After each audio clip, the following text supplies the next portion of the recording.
और मंच से अब उनका अभिवादन करते हुए, उनको सम्मानित करते हुए जो सिंबल है बीएसपी का, वो उनको भेंट किया जा रहा है। थोड़ी ही देर में उनका संबोधन शुरू होगा। जो तमाम कार्यकर्ता वहां पर मौजूद हैं, उनका संबोधन सुनने के लिए आए हैं। इंतजार उनको अपने नेता का था और बीएसपी अध्यक्ष मायावती अब थोड़ी ही देर में संबोधन। कुमारी मायावती जी जिंदाबाद। बहन जी आप संघर्ष करो। अब मैं अब बड़े अदब के साथ अपनी नेता, हम सब की नेता से गुजारिश करते हैं, ये जन सैलाब को संबोधित करने की कृपा करें, कष्ट करें माननीय बहन जी।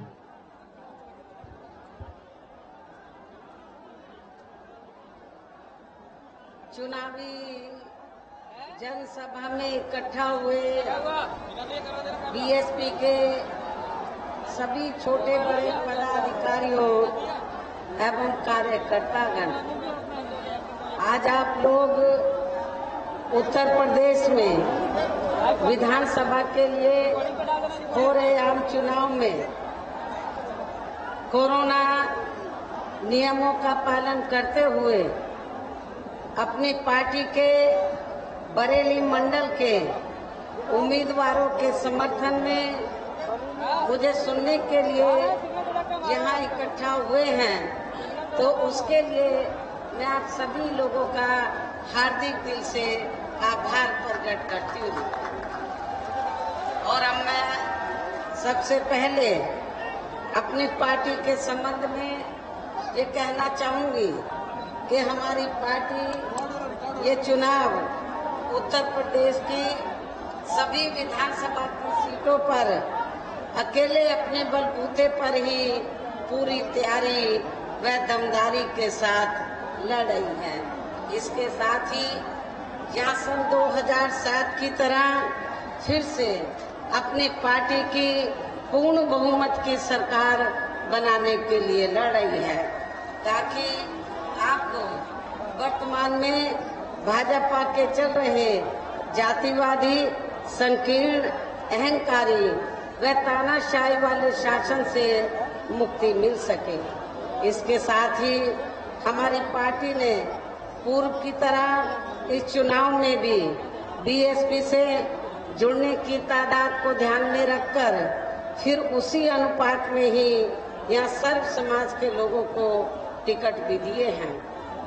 और अभी चुनाव में आप लोगों को अपना वोट कांग्रेस, बीजेपी, सपा व अन्य विरोधी पार्टियों को न देकर केवल अपनी एकमात्र हितैषी पार्टी बीएसपी को ही देना क्यों जरूरी है, इसे आप लोगों को समझना होगा।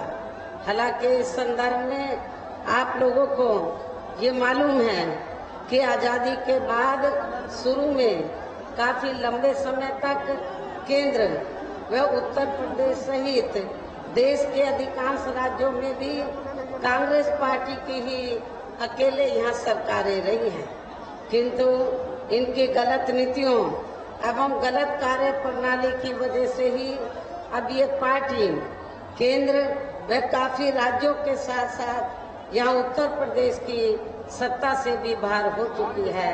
इसके साथ ही ये कांग्रेस पार्टी जबरदस्त जातिवादी होने के कारण शुरू से ही हर मामले में खासकर यहाँ दलित, आदिवासी व अन्य पिछड़ा वर्ग विरोधी पार्टी भी रही है और अभी भी है, जिस कारण ही केंद्र में रही इस पार्टी की सरकार ने इन वर्गों के मसीहा व भारतीय संविधान के मूल निर्माता परम पूज्य बाबा साहब डॉक्टर भीमराव अंबेडकर को भारत रत्न की उपाधि से भी सम्मानित नहीं किया था, जिसके लिए वो हर प्रकार से पात्र भी थे।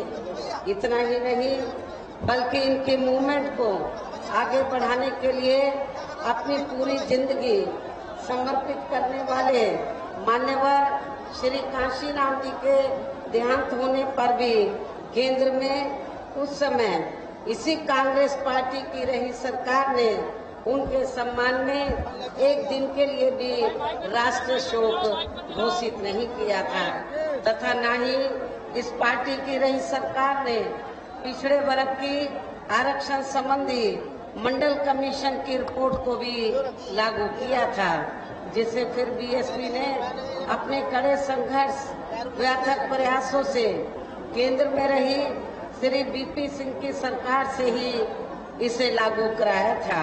साथ ही इसी सरकार में ही बाबा साहब डॉक्टर भीमराव अंबेडकर को भी भारत रत्न की उपाधि से सम्मानित किया गया था।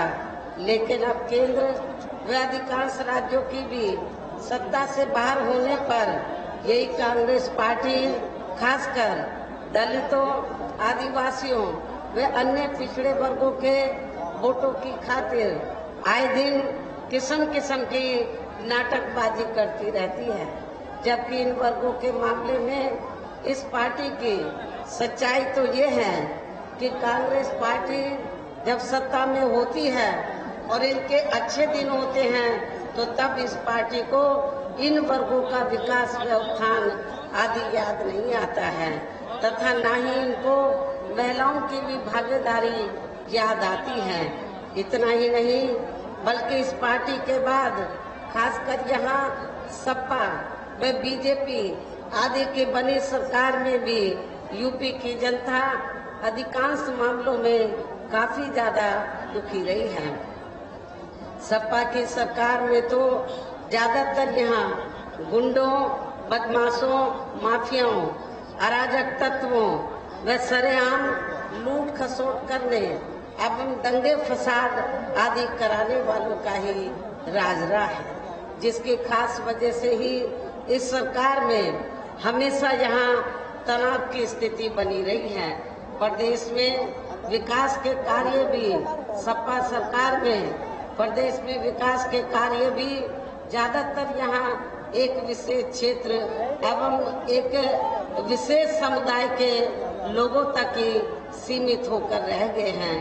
खासकर दलितों व अति पिछड़े वर्गों तथा इनके संतों, गुरुओं व महापुरुषों आदि के साथ तो हर स्तर पर अधिकांश समय इनका सोतेला रवैया ही देखने के लिए मिला है, जिसकी जानकारी आप लोगों को भी है। उन्हें मैं यहाँ दोहराना नहीं चाहती हूँ। इसी प्रकार भाजपा सरकार की भी नीतियाँ व कार्यशैली अधिकांश यहाँ जातिवादी, पूंजीवादी एवं आरएसएस के संकीर्ण एजेंडे को ही लागू करने पर टिकी रही हैं, जिससे प्रभावित एवं शिकार हुए लोगों का इस सरकार में सही से विकास व उत्थान आदि नहीं हो सका है। साथ ही इनका हर स्तर पर काफी ज्यादा उत्पीड़न भी हुआ है। धर्म के नाम पर हमेशा यहाँ तनाव व नफरत आदि का वातावरण ही बना रहा है। प्रदेश में अपराध भी काफी ज्यादा बढ़े हैं, खासकर दलित, अकलियत व महिलाएं आदि भी इस सरकार में कतई भी सुरक्षित नहीं रही हैं। लेकिन मीडिया में इनके सही आंकड़ों को ज्यादातर दबा दिया जाता है।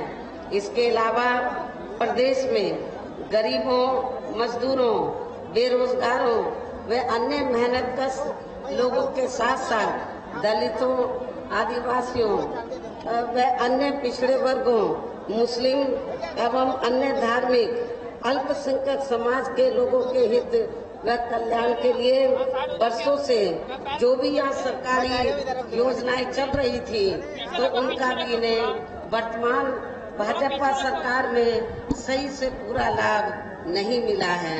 साथ ही दलितों व पिछड़े वर्गों को भी अब आरक्षण का पूरा लाभ वर्तमान भाजपा सरकार में नहीं मिल पा रहा है, क्योंकि इन्होंने बड़े बड़े सरकारी कार्य ज्यादातर प्राइवेट सेक्टर के जरिए ही कराए हैं, जिसमें इनके लिए आरक्षण की कोई भी व्यवस्था नहीं है। सरकारी नौकरियों में भी इनका आरक्षण का कोटा पूरा नहीं किया गया है। मुस्लिम व अन्य धार्मिक अल्पसंख्यक समाज के लोगों के साथ तो बीजेपी की सरकार में अधिकांश यहाँ पक्षपात वाला रवैया ही अपनाया गया है। विशेषकर मुस्लिम समाज तो इस सरकार में सबसे ज्यादा दुखी रहा है। आपके पश्चिमी यूपी में ही नहीं बल्कि पूरे उत्तर प्रदेश में जहां जहां धार्मिक अल्पसंख्यक समाज में से मुस्लिम आबादी है, तो वहां मुस्लिम समाज के लोगों को इनके साथ इन्होंने हर मामले में व हर स्तर पर सौतेला रवैया अपनाया है। और इतना ही नहीं, छोटे छोटे मामलों में भी बड़ी बड़ी धाराओं के तहत मामले दर्ज करके इनको जेल के अंदर भेजा है। इनमें दहशत का वातावरण कायम रखा है। वर्तमान भाजपा सरकार में तो जो खासकर मुस्लिम समाज के लोगों में दहशत इनमें पैदा की गई है, डर, भय, दहशत। और ये हमेशा इस सरकार में ये महसूस करते रहे हैं कि कब इनके जान माल व मजहब को ये लोग क्षति पहुंचा दें। ये सब मुस्लिम भाइयों को मालूम है। तो काफी स्थिति खराब रही है धार्मिक अल्पसंख्यक समाज में से, खासकर मुस्लिम समाज की। वैसे तो समाज के अन्य वर्ग के लोग भी काफी दुखी रहे हैं, लेकिन इन्होंने विशेषकर मुस्लिम समाज को अपना निशाना बनाकर तो इनको काफी नुकसान पहुंचाया है। दहशत के वातावरण में ये जो अक़लियत समाज है, मुस्लिम समाज है, ये अपने आप को महसूस करता रहा है। इतना ही नहीं बल्कि इस बार बीजेपी की सरकार में अपर कास्ट समाज में से विशेषकर प्रबुद्ध वर्ग भी हर मामले में अपने आप को काफी ज्यादा उपेक्षित महसूस करता रहा है। इसके अलावा इनकी गलत आर्थिक नीतियों के कारण यहाँ गरीबी, बेरोजगारी व महंगाई आदि भी काफी ज्यादा बढ़ी है। खासकर चुनाव घोषित होने से पहले तो डीजल, पेट्रोल, रसोई गैस व रोजमर्रा की जो वस्तुओं की कीमतें हैं, उनकी आए दिन बढ़ी कीमतों ने भी जनता की काफी ज्यादा मुश्किलें बढ़ाई हैं। और ऐसा लगता है कि चुनाव खत्म होने के बाद पुनः इनकी कीमतें बढ़ा दी जाएंगी। इसके साथ साथ उत्तर प्रदेश सहित पूरे देश में किसान भी केंद्र सरकार की गलत नीतियों के कारण काफी ज्यादा दुखी व परेशान रहा है और अभी भी है। साथ ही प्रदेश में बेरोजगार लोगों को रोजगार नहीं मिलने के कारण ही ज्यादातर इनको इस सरकार में पलायन भी करना पड़ा है। इस प्रकार से इन सभी विरोधी पार्टियों की रही सरकारों में शुरू से यहाँ यूपी की जनता काफी ज्यादा दुखी व परेशान रही है। विशेषकर कोरोना महामारी के दौरान तो इन सभी की हालत और भी ज्यादा खराब हो गई है। ऐसे में इन सभी विरोधी पार्टियों की रही सरकारों से निजात पाने के लिए अभी चुनाव में यहाँ प्रदेश की जनता को अपनी